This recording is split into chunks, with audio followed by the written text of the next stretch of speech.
Oi, pessoal, vamos continuar aí a leitura do livro O Inspetor-Geral do Nicolau Gogol. Nicolau Gogol, tá? Vamos lá continuar a leitura, a gente parou no capítulo 6, tá? Vamos lá.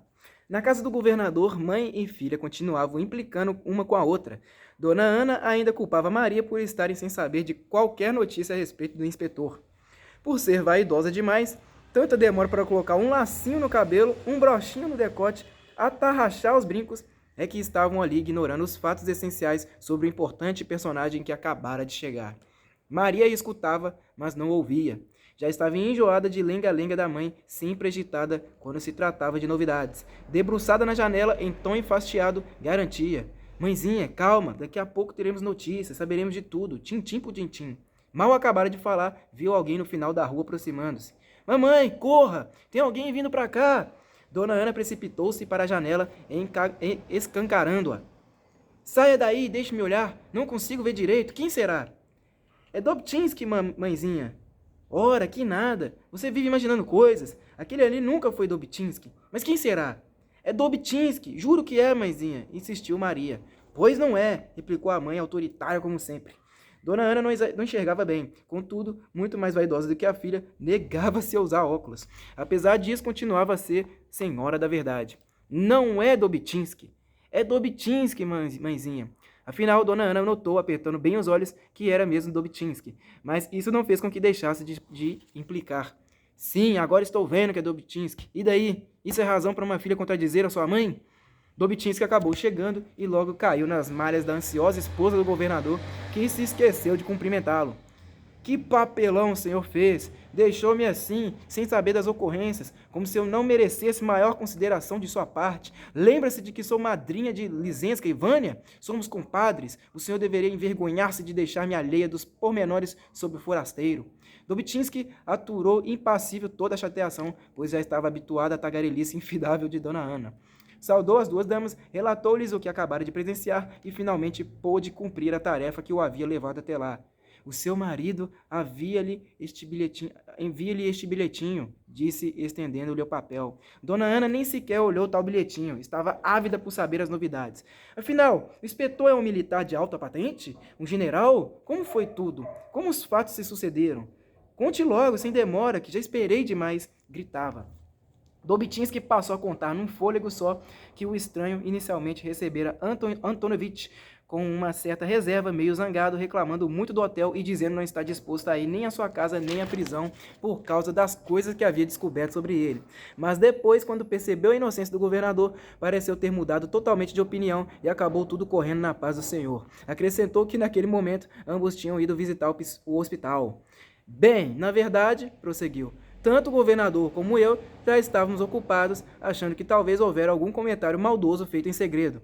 "O senhor? Preocupado com o que, se não é funcionário público?" estranhou Dona Ana. "São coisas da natureza humana. Em frente a uma personalidade de grande importância, todos acabam sentindo uma certa apreensão, um medo de denúncias." Dona Ana achou que tudo aquilo era asneira. Queria saber de fatos mais importantes. Se o visitante era moço ou velho, se tinha olhos claros ou escuros e assim por diante. "É um rapaz jovem," respondeu-lhe o compadre. "Deve ter uns 20 e poucos anos. Porém tem os hábitos refinados de um aristocrático senhor." Declarou com enorme elegância que gostaria de ler, mas não o pudera fazer num quarto tão mal iluminado. Dona Ana, encantada, queria saber detalhes de sua aparência. Dobchinski explicou à sua maneira confusa que o forasteiro não era louro nem moreno, no entanto tinha olhos muito argutos, perturbadores. Dona Ana não se deu por satisfeita com tal informação, mas finalmente decidiu por abrir o bilhete que o marido lhe enviara. "Querida, graças ao bom Deus misericordioso, tudo está indo bem. Mande preparar depressa o quarto forrado com papel amarelo. O hóspede é importante. Você não precisa se preocupar com a comida, pois vou arrastar o homem para comer no hospital com Arteme por 2 pepinos azedos e uma porção de caviar, 2 rublos e 50 copeques." Ana interrompeu a leitura e dirigiu-se a Dobchinski. "Que bilhete esquisito! O que meu marido quer dizer com isso?" "O bilhete foi escrito no verso da conta que o criado do hotel entregou ao inspetor," explicou Dobchinski. "Ah, então é isso." E voltou a ler. "Quanto ao vinho, diga ao Abdulin que mande o que tiver de mais fino lá do seu armazém, que se ele não mandar coisa boa, acabo com aquele botequim miserável. Beijo-lhe as mãos, minha querida. Do sempre teu, Anton." Dona Ana mal acabara de ler o bilhete e começou a correr de um lado para o outro, abalada pela novidade do tal hóspede em casa. Quanta responsabilidade em cima da hora! Gritava enquanto corria. Mishka! Mishka! Mishka era o empregado. Patroas do tipo de Dona Ana acreditam-se melhor atendidas quando gritam. O rapaz logo apareceu à porta e recebeu 37 ordens e meia ao mesmo tempo. Comprar vinho, preparar o quarto amarelo, ajeitar a entrada, arrumar as flores, dar brilho dos copos, entre tantas outras coisas. Dobtinski aproveitou a afobação de Dona Ana e escapuliu para o hospital. O ilustre hóspede iria comer lá. Era importante ajudar a afugentar as baratas e os ratos. Depois de dar as ordens, Dona Ana chamou a filha. Maria, seu pai e o inspetor daqui a pouco estarão aqui. Precisamos decidir o que vestiremos para receber nosso ilustre hóspede. Você usará aquele vestido azul e eu o alaranjado. Mas, mamãe, quero vestir o estampado e acho que para você o alaranjado não fica bem, não combina com seus olhos. Você só diz bobagem. É justamente para combinar com os meus olhos que escolhi o alaranjado. Este foi o início de uma longa discussão que começou na sala e continuou no quarto de vestir, em meio a adereços, sapatos e lencinhos de seda. Enquanto isso acontecia, Óssip chegava exausto à casa do governador. Vinha com a mala na cabeça, xingando a ladeira, a fome e a vida. Ao entrar na sala, quase deu um encontrão em Mishka, que caminhava apressado, carregando balde, vassoura e espanador. O rapaz abriu um sorriso e perguntou a Óssip. Ô, amigo, escute aí, o general vai chegar agora? Que general? Estranhou Óssip. Seu patrão não é general? Insistiu o criado. Só se for general da banda. Mishka ficou em dúvida e perguntou. General da banda é mais ou menos importante do que general do exército? Óssip, que quase desmaiava de fome, respondeu. Mais, muito mais. Escute, já percebi que você é um rapaz muito inteligente. Vá à cozinha e arranje-me o que eu comer. Mishka, nervoso, explicou. Mas a comida que temos é simples demais para tão alto empregado de um general da banda. Olha, talvez fosse melhor esperar e jantar junto com seu patrão. Aqui no momento só há uma comidinha à toa, sopa, mingau e pastéis. Óssip, quando ouviu tais palavras, arrastou Mishka para a cozinha. Sopa, mingau e pastéis? Que santas palavras! Capítulo 7. Klestakov havia comido regiamente e não poupara louvores ao tempero do peixe, à excelência da sobremesa, tudo do bom e do melhor. O governador explicava que ali, naquela cidade, era assim que todos tratavam os visitantes. Klestakov, de barriga cheia, palitava os dentes e ainda repetia, que delícia! E como é mesmo o nome daquele peixe fantástico? Bacalhau? É extraordinário! Nunca vi um hospital assim com comida de restaurante de primeira. Sem doentes, as camas vazias, limpas, tudo tão calmo e agradável. O governador afirmava que ali naquele hospital era assim mesmo. Os doentes chegam e logo saem curados num abrir e fechar de olhos. Tudo isso se deve à austeridade com que eu administro nos estabelecimentos públicos. Klestakov ouvia embevecido. Anton Antonovich explicava que tudo no seu governo era feito com base na fé em Deus, na consciência limpa e na alegria pura de agir conforme os mandamentos divinos e humanos. O resultado era aquele que Klestakov constatava.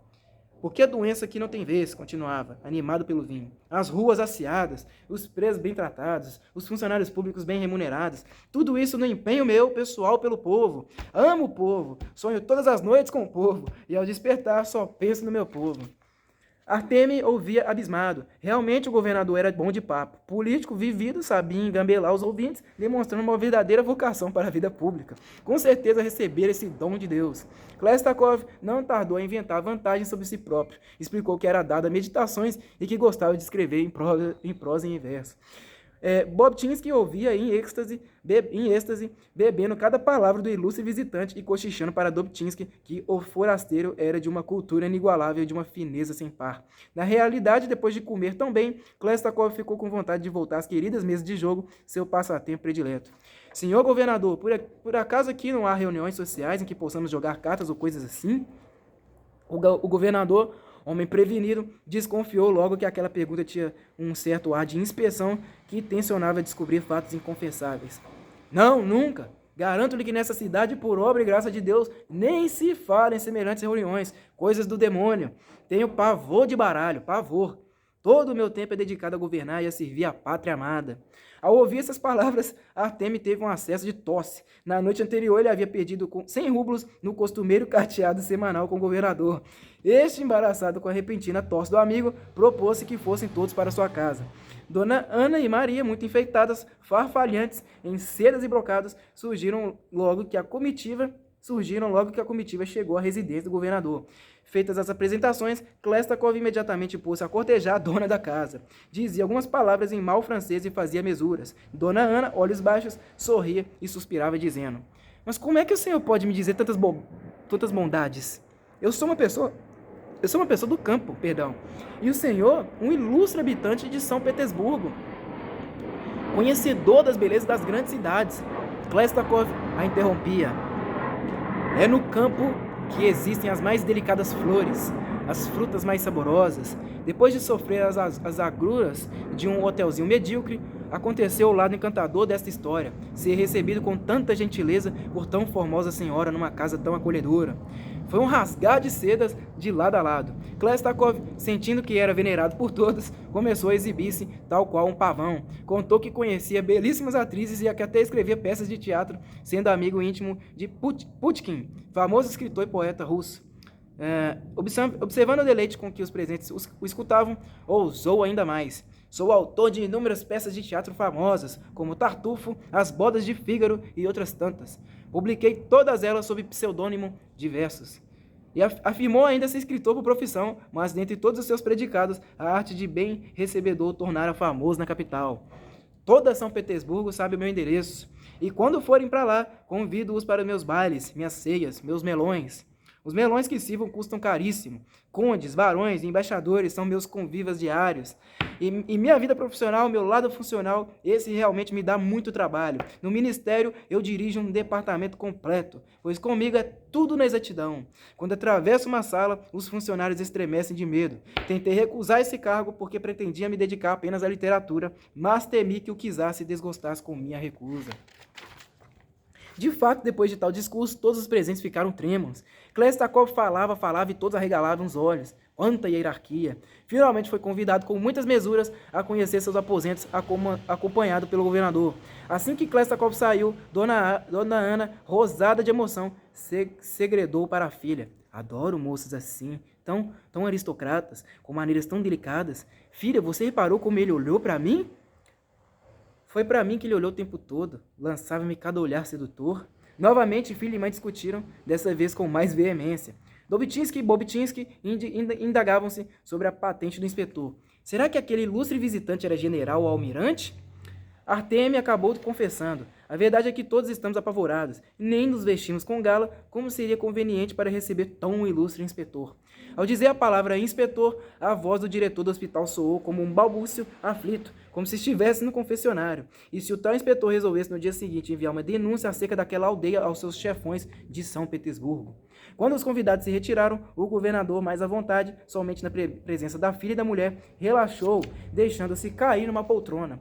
Repassava os acontecimentos. Seria mesmo verdade tudo que aquele inspetor dissera? Se apenas metade fosse verdade, e devia ser, pois o inspetor bebera muito e a bebida faz com que se diga a verdade, o governador estaria em maus lençóis. Será que o homem é mesmo tão importante? Talvez tenha mentido um pouquinho para enfeitar a conversa. Ele diz que joga cartas com gente graúda, até com ministros, e costuma frequentar o palácio. Ai, que aflição, resmungava o governador. Dona Ana, ao contrário do marido, suspirava no auge da felicidade. O ilustre hóspede de São Petersburgo, figura importante da sociedade, havia feito elogios enfáticos à sua beleza, graça e elegância. Ora, querido, ele é apenas um homem culto, mas não se preocupe. Eu e Maria somos mulheres atraentes, daremos um jeito. Nós duas sabemos certas coisas. O governador nem prestou atenção à sua mulher, muito menos entendeu o que ela tentava insinuar. Arriado na poltrona, ele só falava de assuntos que o preocupavam, do inspetor e de uma possível denúncia aos generais e aos ministros de São Petersburgo. O que mais o afligia era a maneira como Klestakov fazia uso de rodeios para referir-se ao que quer que fosse. Com certeza, era apenas meias verdades, e ao dizê-las, ele visava confundir os ouvintes a fim de manter o lado secreto da sua missão. Por outro lado, porém, o governador havia ficado perplexo com o aspecto singelo, quase camponês, do visitante. Quem não soubesse e não tivesse sido avisado por um amigo fiel, como ele o fora através da carta que recebera pela manhã, jamais acreditaria que aquele rapazote magricela, pequeno e pálido fosse alguém de tanta importância. Enfim, o que restava de bom em tudo isso era a pouca idade do inspetor. O governador era uma raposa velha, saberia sair da enrascada, com a ajuda divina, claro. Nesse momento, Ossip surgiu na sala e foi rodeado pelas duas mulheres. Cada uma queria saber mais coisas sobre Klestakov. É verdade que o seu patrão recebe em São Petersburgo só a nata da sociedade? É verdade que seu patrão é muito respeitado e rico? Ossip, que não era bobo, resolveu aproveitar-se da situação e inventou que Klestakov era o que havia de mais digno, ordeiro e exigente. Meu patrãozinho, além de tudo, é ótimo garfo. Adoro uma boa comida e faço questão de que eu também receba o que há de melhor nos lugares onde eu fico. Sempre me pergunta quando está hospedado em casa de amigos se fui bem tratado e se comi bem. É muito preocupado com o meu bem-estar. É lógico que com tal conversa, Ossip saiu com os bolsos recheados de gorjetas para que fosse dar um passeio, tomar uns tragos e comer os pastéisinhos. No portão da residência do governador, Ossip deparou com soldados que para lá haviam sido chamados a fim de impedir a entrada de pessoas incômodas, portadoras de algum tipo de queixa a respeito da administração da cidade. O governador foi categórico nas ordens que deu à tropa, embora falasse baixo para que o inspetor, que cochilava lá em cima, não ouvisse. Fique de guarda e não deixe entrar nenhuma pessoa estranha, sobretudo se essa pessoa tiver um ar descontente. Se alguém se aproximar daqui com cara de quem vai fazer alguma queixa referente à minha pessoa, à minha administração, fora com ela, mesmo que seja com pontapés e cacetadas, mas sejam discretíssimos, entenderam? Os soldados entenderam, estavam acostumados a entender tais missões, ora se estavam. Capítulo 8. Além dos soldados que vigiariam a sua honra, Anton Antonovich achou bom por chamar à sua casa a cúpula dirigente de Kolmogor para uma nova reunião. Compareceram todos vestidos a rigor, muitos impertigados, em atitude de mais perfeita ordem e disciplina. Tenso, o governador, no meio de um ciclo fechado, sussurrou-lhes o motivo da convocação. Precisamos estar atentos, unidos na mais plena coesão. O homem é pessoa de confiança da mais alta ala do ministério em São Petersburgo. Muito cuidado, muita atenção, muita fé em Deus.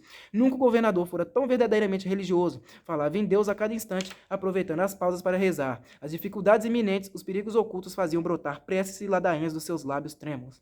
Artemi, o diretor do hospital, resolveu ir direto ao assunto. Acho que devemos adoçar os bolsos do ilustre visitante. A ideia é razoável, mas não sei como fazê-lo de forma elegante, disse o governador. É arriscado, ele pode se ofender. Tenho uma ideia. Podemos dizer a ele que chegou uma quantia em seu nome pelo correio, exclamou o chefe dos correios. O governador achou que esse engodo poderia ser descoberto, e se um inspetor resolvesse se zangar, talvez mandasse o chefe dos correios para a cadeia. Suborno em lugares civilizados é coisa refinada, não pode ser feito de qualquer maneira. A conversa estava fascinante. Afinal, todos os presentes eram grandes especialistas em falcatruas. Porém, desta vez, o problema era muito mais sério. Subornar um pequeno funcionário era coisa corriqueira, mas qual seria o caminho para subornar gente tão graúda? Resolveram que o inspetor não poderia ser adoçado por todo um grupo de forma tão deselegante. Cada um entregaria particularmente a sua contribuição e a maneira para fazê-lo dependeria da habilidade de cada um. O difícil era saber quem começaria. Todos estavam apavorados. Finalmente, por unanimidade, o juiz foi escolhido. O senhor fala bem e é representante da justiça. Nada melhor do que um eminente juiz para um eminente inspetor, disse alguém. Não quero ser o primeiro, protestou o juiz, tomado pelo pânico. Enquanto ele tentava argumentar, ouviram os passos de Klestakov, que saía dos seus aposentos. Foi um salve-se quem puder. Todo mundo fugiu aos encontrões e pisadelas. Restou somente o juiz Amos sozinho na sala. Klestakov entrou resmungando sonolento. Que dor de cabeça infernal! Deve ser por causa do vinho, mas não é má essa aldeiazinha. Além de tudo, a filha do governador é interessante. Até a velha é bem conservada. Opa, boa tarde, senhor. O juiz procurava disfarçar a tremedeira que vitimava os seus joelhos. Ao baterem um no outro, faziam tilintar as esporas.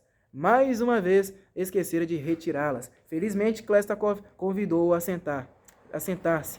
Amos, cheio de rodeios, identificou-se dizendo: Tenho a imensurável honra de apresentar-me. Sou Amos Fyodorovich Lityapkin, humilde servidor e juiz do tribunal. Enquanto falava, tentava esconder o maço de rublos destinado a Klestakov, já devidamente separado para ser entregue na primeira oportunidade. Percebendo que o juiz apertava alguma coisa na mão, o inspetor perguntou sem rodeios: O que é que o senhor está segurando? Amos, envergonhado, deixou cair o dinheiro. Estava tão perturbado que já se via preso por tentativas de suborno, antes mesmo de ter proferido qualquer palavra a respeito. Não é nada, respondeu o juiz apavorado por ter sido pego em flagrante. Klestakov, vendo as notas pelo chão, abaixou-se e apanhou-as. Foi direto ao assunto. O senhor poderia emprestar-me essa quantia? O juiz que esperava ouvir sua sentença de morte quase caiu de joelhos, dizendo: Empresto sim. Muito obrigado. Muito agradecido. Klestakov, sem entender a razão de tantos agradecimentos, explicou que naquela viagem gastara além do programado, mas tão logo chegasse à sua casa mandaria o dinheiro de volta. O juiz, aliviado, assegurava ser uma grande honra para poder prestar-lhe um favor. Não se preocupe. Existe alguma outra coisa que o senhor deseje? Algo em que a justiça possa servi-lo através da minha pessoa? Uma ordem minha ao juiz? Perguntou Klestakov espantado.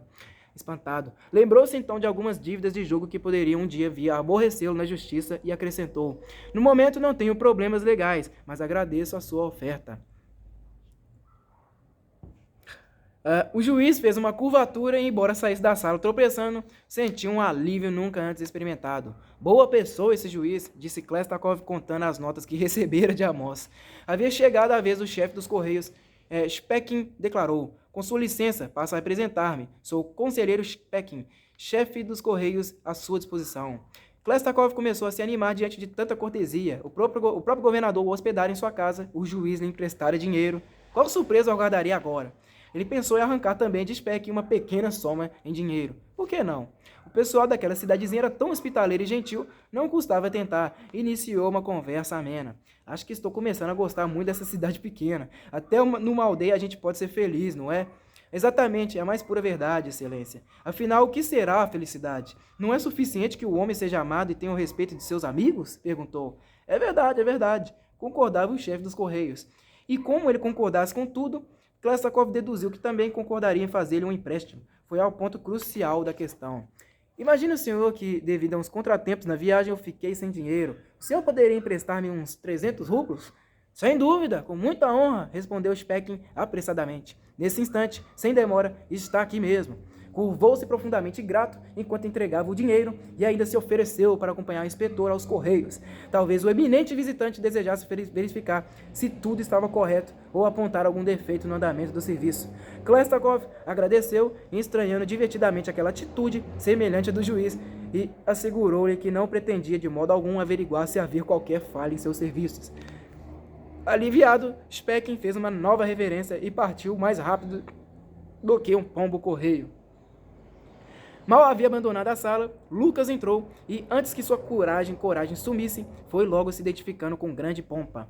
Tenho a imensa honra de apresentar-me. Sou Lucas Lukitch, humilde diretor da escola desta cidade. Klestakov, que a essas alturas já se sentiu o rei daquela pequena aldeia, convidou-o a sentar-se e ofereceu-lhe um charuto. Lucas, aflito, não sabia se aceitava. Se aceitasse, poderia parecer ao inspetor que a escola era dirigida por um fumante viciado. Talvez aquele gesto escondesse uma cilada. Klestakov, muita vontade, nem percebeu a aflição da pobre criatura. Esses charutinhos são de boa qualidade, não tema. Aceite um, disse riscando um fósforo para incentivar Lucas. Como o diretor da escola não se decidia se acender o charuto, Klestakov perguntou se ele não fumava. Eu fumo, mas se o senhor achar que não devo, deixo de fumar imediatamente, respondeu nervosíssimo. Klestakov ria, soltando grossas baforadas. Lucas, vencido pela timidez, atrapalhou-se tanto que acendeu o charuto pelo lado errado. Klestakov, dono da situação, divertia-se com o acanhamento de Lucas e resolveu encabulá-lo ainda mais. Pois eu, caro diretor da escola, eu adoro fumar. É o meu vício predileto, fora o outro. Qual outro? Perguntou escandalizado Lucas, já imaginando que aquela confissão devia ter motivos secretíssimos. Talvez o inspetor estivesse supondo que ele, Lucas, fosse um depravado e estivesse testando-o moralmente para verificar se era digno daquele cargo que requeria tanta responsabilidade. Adoro charutos e mulheres. E o senhor, gosta mais das louras ou das morenas, hein? Perguntou Klestakov. Lucas garguejava, estupefato, não sabendo como se sair daquela conversa inoportuna. Klestakov insistia. Diga, louras ou morenas? Lucas tomou a coragem e balbuciou uma resposta complicada, não dizendo coisa com coisa. Acabou pedindo desculpas ao inspetor. O senhor me perdoe, sou um grande tímido, Alteza, quero dizer, excelentíssimo. Nesse momento, Lucas sentiu vertigens, quase foi traído pela sua apreensão, deixando escapar a secreta condição do nobre visitante. Klestakov nem percebeu o que o pobre Lucas ia dizendo. Envaidecido com o embaraço provocado no diretor de escola, logo ele, que nunca foi um aluno brilhante, não teve mais nenhuma dúvida sobre a sua personalidade forte e devastadora. O senhor fica muito tímido da minha presença? Pois é, não sei o que tenho que intimida os outros. Devem ser os meus olhos inquisidores. As mulheres não têm resistido ao meu olhar. O senhor, o que acha dos meus olhos? Perguntou Klestakov piscando. Aquilo já era demais. O diretor da escola não sabia o que fazer e muito menos o que dizer. Suava frio, respirando como quem tivesse corrido léguas sem parar. Com uma voz rouca, completamente sem jeito, respondeu: Senhor Klestakov, eu acho seus olhos perturbadores. Depois de dizer tal coisa, Lucas ficou sem saber como continuar a conversa. Aquela frase, dita assim, poderia adquirir um significado indesejável. E se o inspetor captasse esse outro sentido e resolvesse escrever para São Petersburgo, dizendo que o diretor da escola não fumava, não tinha preferência por mulheres. Klestakov aproveitou a aflição de Lucas e deu o golpe. Afinal, já adquiria prática e achou que a conversa se estendera o suficiente para poder pedir os 300 rublos de praxe, contando a mesma história de sempre. Lucas, num gesto de júbilo, enfiou a mão no bolso. Enfim, havia chegado o grande momento da sua contribuição pessoal, que o livraria de todos os medos que pudesse se relacionar às denúncias. Mas aconteceu algo imprevisto. O dinheiro tinha sumido do bolso. Lucas o procurava, palpando-se avidamente, curvando-se em mesuras. Ao enfiar a mão no bolsinho do colete, encontrou o maço e berrou. Ai, graças a Deus, encontrei. Seria horrível se não encontrasse. Adeus. Entregou-o e saiu com as faces em fogo. Que conversa perigosa, que situação terrível. Klestakov divertia-se cada vez mais. Que cidade estranha, que gente pitoresca. Eis que entra Artemi. Tal como seus colegas que o precederam, cumprimentou o inspetor com civilismo. Estou muito honrado em revê-lo, senhor. Sou o diretor do hospital. Artemi Filipovich Siemlianka, as ordens. Siemlianka, as ordens. Poxa, que nome difícil. Nós estivemos juntos antes no nosocômio, que eu dirijo, onde o senhor teve a bondade de almoçar. Talvez não se recorde de mim, dada a sua condição de recém-chegada a esta cidadezinha, com tanta gente nova para conhecer. É claro que me lembro. Adoro comer bem e aquela refeição estava deliciosa. Fico satisfeito em bem servir o meu país e nisso se inclui o zelo com a comida do hospital, disse Artemi. E pensou, sobretudo em dias tão importantes como os de visitas de altas autoridades. Artemi, na verdade, era daquele tipo meloso que adula os poderosos. Para agradar ainda mais, pôs-se a contar os podres de todos os seus colegas. Falou mal do chefe dos Correios, contando que as cartas demoravam demais para chegar, quando chegavam. Depois criticou o juiz, dizendo que se tratava de um relapso. Vivia caçando e quando ia desempenhar suas funções de magistrado, nem se dava ao trabalho de tirar as esporas, uma vergonha. Além disso, levava sempre consigo cachorros de raça que ficavam latindo na sala do tribunal. Aquele recinto já se assemelhava a um canil. Acrescentou ainda o fato de o juiz não ser dos mais corretos em termos de justiça. Havia mais. Ele tivera um envolvimento antigo e escandaloso com a mulher de Dobtinsky, coitado do marido. Os seus filhos se pareciam com o juiz. Klestakov ouvia encantado. Finalmente aconteciam novidades naquele fim de mundo. Apesar de banais, eram suficientes para distrair um pouco. Era engraçado, não havia dúvidas. Através de Artemi, Klestakov soube também que o diretor da escola era um corrupto. O maledicente justificava-se por contar tudo isso. Caso o inspetor quisesse mandar uma carta para São Petersburgo, aquele era o retrato fiel da cidadezinha, infelizmente. Klestakov ouvia com um ar muito sério, rindo por dentro. De vez em quando interrompia-o, pedindo a seu interlocutor que declinasse novamente o seu nome, pois ele sempre esquecia. Mas o diretor do hospital não ficava aborrecido e repetia fazendo mesuras. Meu nome é Artemi Filipovich Siemlianka, um simples nome para vos servir. Artemi só falava sobre outras pessoas, o que tornava a conversa árida para assuntos mais íntimos. Percebendo isso, Klestakov sabiamente conduziu-a por caminhos mais apropriados ao iminente golpe do empréstimo. O senhor tem filhos? Filhos? Tenho 2 meninos e 3 meninas. Ah, sim. E como se chamam? Ivan, Nicolau, Anastácia, Isabela e Maria. Artemi pensou que aquela brusca mudança de assunto era a maneira mais delicada que o inspetor encontrara para mostrar-lhe o quanto ele o enfadava. Tratou de despedir-se. Acho que já tomei muito do seu precioso tempo. O senhor certamente tem assuntos importantíssimos a tratar. Quando ele se levantou, o inspetor cuidou de agir com maior rapidez. Escute, senhor. Como é mesmo o seu nome?